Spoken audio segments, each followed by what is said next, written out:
बिस्मिल्लाहिर्रहमानिर्रहीम। ख्याल टीवी के मोअज़्ज़ज़ ख़वातीन व हज़रात, अस्सलाम वालेकुम व रहमतुल्लाहि व बरकातुहू।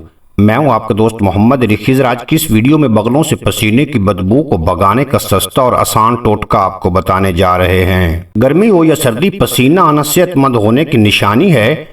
आप चाहे रोज नहाते हो, लेकिन अगर आपके पसीने से बदबू आ रही हो तो लोग आपको बड़ी हकारत से देखते हैं। बाज़ दफा तो आपको मुंह पर ही इशारों से कह देते हैं कि कोई परफ्यूम इस्तेमाल किया करें। आप भी रोज नहाते हैं, लेकिन पसीने की बदबू की वजह से किसी भी महफिल में शर्मिंदा हो चुके हैं, तो आपकी इस मुश्किल का बहुत ही आसान सा हल मिल चुका है।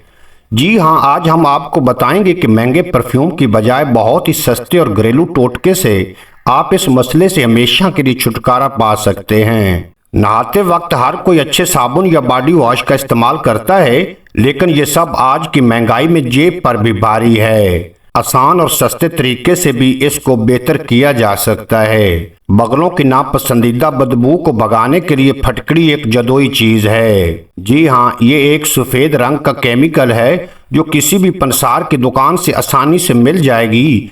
फटकड़ी जरासीम कश के तौर पर इस्तेमाल की जाती है। बगलों और जिस्म से पसीने की बदबू को भगाने का तरीका।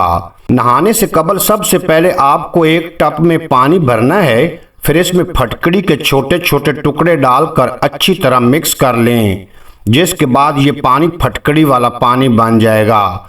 इस पानी से नहा लें। ये पानी पसीने से आने वाली बदबू को रोकने में इंतहाई कारआमद साबित होगा।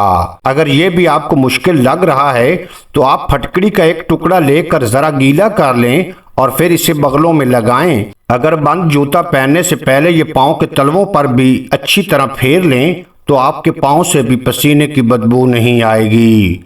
उम्मीद है आज की ये मुख्तसर वीडियो आपको पसंद आएगी। अगर वीडियो पसंद आई हो तो चैनल को सब्सक्राइब फरमाएं और बेल नोटिफिकेशन को प्रेस करें, ताकि मुस्तकबिल में अपलोड होने वाली तमाम वीडियो बर वक्त आप तक पहुंचती रहें।